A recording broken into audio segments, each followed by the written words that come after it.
I want to be president one day. And so I slapped him in the face and said, "Hey, you shut up. You're not dishonest enough." Yeah, I quieted him down. Be president. That's like a car salesman. Anyway, but I digress. Question.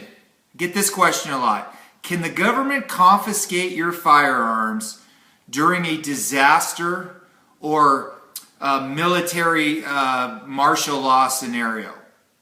Let us look at that.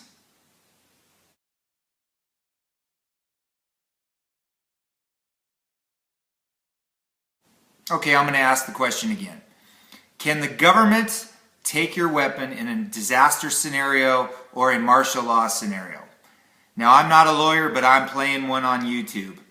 You know, and I've done a lot of research on this. I've been looking at this, and, you know, I got to say, the answer to this is a resounding yes and no. No, in the sense that, can they legally take your guns in a disaster? I don't think so. I've been looking, and I can't see that. But during martial law, they probably can, and they probably will. Now, you might disagree with me on this, and feel free to disagree with me, because, you know, I can be wrong. This is just my opinion. But I say legally it doesn't really matter whether they can confiscate your guns or not. All right? Because during a disaster situation or martial law, you might need your guns right now, and if they take them and you have to sue later, who cares? You need them right this very second. So you don't get anything, you know, it's not, woo, I get to sue you later on to say that I was right. You need your guns right then and there. All right? Now, basically, I'm just going to focus on, I'll focus on disaster first. You know, during Katrina, we always point to that. During Katrina, and that's how it's going to go down, where a complete breakdown of law and order, and the military has to step in. People in New Orleans were getting their guns confiscated. And in fact, they were getting their doors kicked in, and people were taking their guns and not even giving them receipts for them. And that later on proved to be completely against the Second Amendment. All right, well, woo-woo. Because those people lost their guns right then and there, and they needed them when the time came. So, can the government take your guns during a time of disaster? Yes and no. Because there were a lot of states right after Katrina that started passing laws because they saw the importance of making sure that the citizens of that state felt that they weren't going to get their guns taken away. Now, I live in Idaho, and Idaho passed, you know, put something on the books that says that you can't take the firearms in time of a disaster. Okay, and so what I went and did was I went and found the law, and then I had it laminated. And I suggest you look for this too. In case of a disaster, what is your state going to do with firearms? Can they confiscate your firearms? Will they? Or is there a law specifically set up so that they cannot do that and that you can use later? Well, I made a copy of this, and I had it laminated. I made several copies, actually. And basically what I did is I laminated this, and this is the Militia and Military Affairs, Chapter 10, State Disaster Preparedness Act for the state of Idaho, 46-1008. And it talks about what the governor can do in time of a disaster. At the end of this, 7, it says, during the continuance of any state of disaster emergency, neither the governor nor any agency of any governmental entity or political subdivision of the state shall impose restrictions on the lawful possession, transfer, sale, transport, storage, display, or use of firearms or ammunition. So look, I highlighted that right here. Now, why is this important? Because during a disaster, I'm going to keep this on me at all times. And when I come up against any law enforcement that say wants to take my gun, I'm going to show them this. I'm going to actually show them the law that states that they can't do that. What's the alternative if you don't have something like that? Well, in a disaster situation like Katrina, what are you going to do? Are you going to shoot it out with the police? All right, that could get you killed. Is it worth it to shoot it out with the police? Probably not. So me having this, at least I can show the officer that what he's doing is completely illegal. If I can get it on video of me saying that too, I'm going to do that so that later on, at least, I have something to use in court that will protect myself, that I let the officer know that what he was doing was illegal. Let's talk about martial law now. Martial law is when the federal government or the National Guard comes in and fills a police role in society during an emergency. Now, martial law has been declared in America numerous times. All you got to do is go on the internet and look it up, martial law in America, and you'll see numerous examples of when this has happened. So they can do it, they will do it, and they probably will do it again.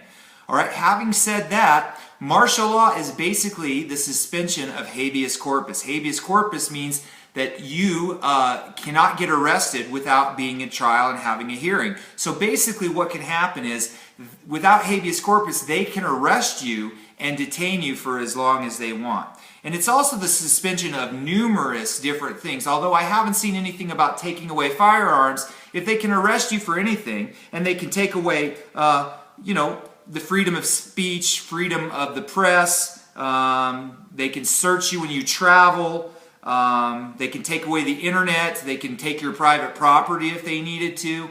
Whatever they're taking, they can certainly take away your firearm, I'm pretty sure. And if they can't, again, we get to prove it in court later on after the disaster, if there is an after the disaster kind of scenario, and it just really depends on what you're facing at that time. So martial law, they can do a lot of stuff to you, and a lot of things have been designed so that martial law can be total and complete, all right? And that's going to include taking your firearm, whether it's written or not. You know that could happen to you. All right, so now having said all this about whether it's legal or not, can they do it, can't they do it, they're probably going to do it when there's an emergency. And you got to think about this. Think about a military guy or think about a law enforcement guy. They're away from their family. There's some kind of disaster. There's stress going everywhere. People are talking back to them. People are freaking out. How come you haven't done anything for me? Where's FEMA? Giving them trouble, and there's raping, murdering, pillaging going around, looting, and they've got to do things. They're probably not in the best mood. So can they take your gun? You could pretty much bet on this. So here's my suggestion to you. And this is what I say to people all the time. If you have firearms, you need to have a number of confiscation firearms. And people will disagree with this, but hear me out.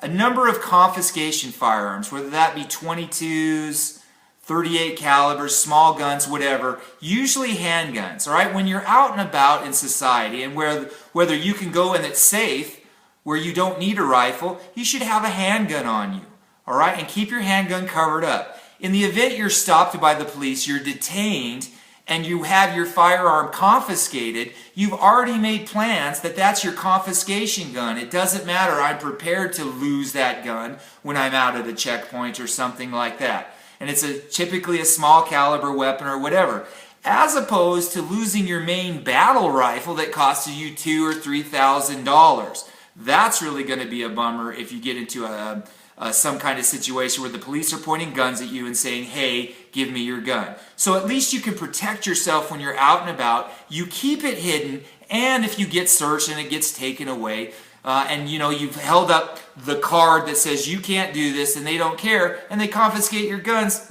you're not really out too much. You've made plans for that. So I highly urge you to do that. It also might come to a point where you might need to bury your guns to go get them later. So you might want to come up with an idea of where, how to bury guns, and keeping your firearms and your ammunition safe, all right? You don't necessarily want to keep them in your house all together.